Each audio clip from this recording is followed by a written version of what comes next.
Money, or currency, is used in real life to represent how valuable something is to any given individual. If something took a lot of time and resources to make, it makes sense to reward that with a currency that can be put elsewhere in that person's life. This is not why money exists in games. Currency, in games, is used as a reward for performing favorable actions within the game. In Xenoblade Chronicles, you get some money killing monsters, but you get lots of money for helping people with side quests in the game. In tabletop games like Dungeons & Dragons, you acquire gold when you explore dungeons and kill monsters. This is put in place by the designers to incentivize exploration and killing monsters. Lancer, the role-playing game, doesn't have a built-in currency, at least not in the core rules. With money being such an essential part of RPGs in the past, many people are confused about why Tom Bloom and Miguel Lopez decided to drop the entire system for Lancer, only adding it later in a supplement. When looking over why a designer may remove currency entirely, it started to illuminate a lot of thoughts I've been having about certain design conceits. Money, in RPGs, has a few simple design goals. They are meant to reward players for their behavior, as we've discussed, and they're also meant to gate certain bits of content off from the player. Deciding what you want to spend your money on means making the decision that you're not going to spend it on something else. The problem is that money doesn't serve a unique purpose that can't be handled by other systems in the game, which makes it hard to justify, especially if it doesn't fit the narrative purpose of RPGs. Lancer doesn't have money, and that's a good thing. To start, we should talk about the best case scenario for currency in RPGs. Pathfinder 2nd Edition has an extremely reliable economy. PF2E provides how much gold is given to players at every level, for every encounter, and provides a price and level for every item in the game. Everything is provided to the GM and the players, meaning there isn't any confusion on prices or how much the players should be rewarded as they play the game. This also helps with gating off certain pieces of equipment until players are prepared for it, since, by design, there is no way for the players to afford that power too early. This also assists with the feeling that the players are gaining a wider breadth of options, since they gain more options as they gain more money. These all seem like appealing reasons to keep currency in the game. However, if the goal is to gate content and provide a wider breadth of options, isn't that what levels and experience do already? In a game like Pathfinder 2E, it'd be harder to implement something like consumables without any form of currency. But you can read in the automatic bonus progression alternative rule that much of the game economy becomes largely irrelevant if you provide flat bonuses to items which are intrinsic to the character rather than the item itself. The game still recommends giving players sufficient money to pay for consumables and items like scrolls or wands. But largely, the economy is now in the hands of the GM, as much of the vertical movement needed is now being handled by the characters leveling up. Money isn't serving a specific purpose that leveling up does not serve at this stage. This is much the same in Lancer, where the game's leveling scheme provides all of the options and abilities the players are going to worry about. That game exclusively gates content through its license level system, rather than asking players to pay specific amounts to gain access to them. Since we know that these bonuses from items should be given out at certain levels, it now brings into question how much choice a player is given.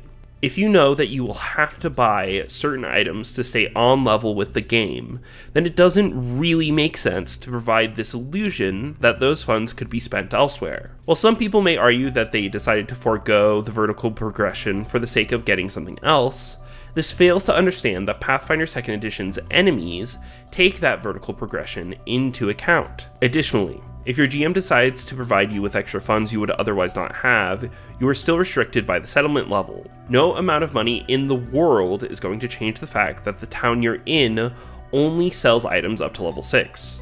Now, does this give the GM the opportunity to provide items in a more interesting way than just shops? Sure.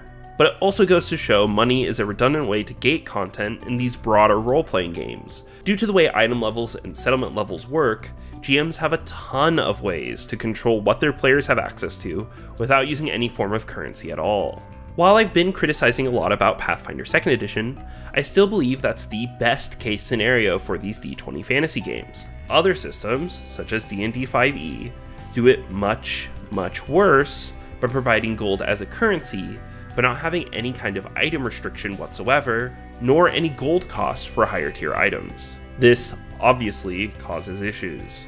Mainly, these games require the DM to create an economy on their own. This primarily means the DM is making judgment calls about how much should be given to the players, how much items should cost for the players, and how that relates to how much gold they plan on giving in the future.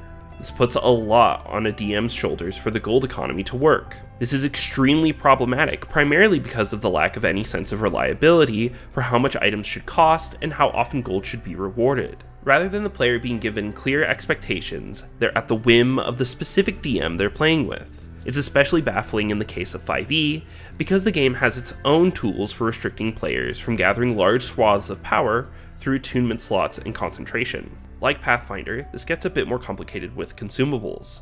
However, I would argue the short rest mechanic rids the entire need for consumables if it was made a better option. To bring back Lancer as a point of comparison, that game has a similar mechanic called repairs. As your mech gets more harmed in combat, you can spend time to repair your mech and spend a number of charges to get weapons and health back, much like short rests in D&D, but better. Ultimately, this leads me to believe the resources money is supposed to be representing can be represented in other ways. You could even decide to represent wealth in a more abstract way, where the players are always certain to have enough money to buy food and lodging, but if they want something more extravagant, like their own boat or a keep, they need to reach another tier of wealth. This would provide the narrative boost players feel when they get a lot of money, but still make it less of an accounting simulator for the GM and the players.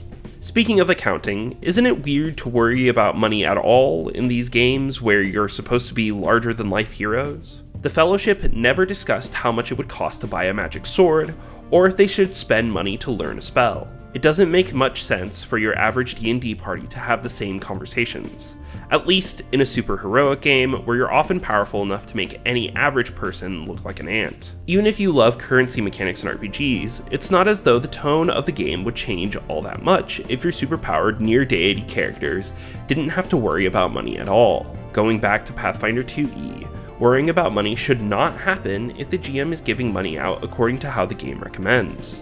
Sure, you may have a novel story in these games where money is a struggle for the players to get, but honestly, that just leads to players taking every piece of furniture out of any building you put them in so they can sell it down the line. In a game where money is the main source of conflict, like Mothership, it makes sense your players would do things like that since they're usually in heavy debt to powers outside of their control. It makes sense to track every cent you can in Mothership, since each penny is going toward getting you further and further out of your debt. Yet, the money system is the same in these heroic fantasy games, where you can end up with the powers of a demigod and alter physics by level 5. There was a fundamental tie between gold and experience back in the day. However, without that connection, money simply struggles to be relevant and not a redundant mechanic. Even when looking at Lancer's own long rim currency rules, they tie it into mech progression to help the players feel motivated to get as much gold as they possibly can. In D&D and Pathfinder, this makes gaining and spending money feel strange given the stakes of the campaign and power of the characters. While we interact with money on a daily basis, that doesn't mean we have to interact with money in any of the stories we tell. Money should be a deliberate choice for the stories we tell, and we should question whether it should be a focus or not. We should be asking if we need money, or if we could use a more elegant mechanic that could replace it. It's important to question these things from a design perspective and determine if money helps build the kinds of games we want to make and play.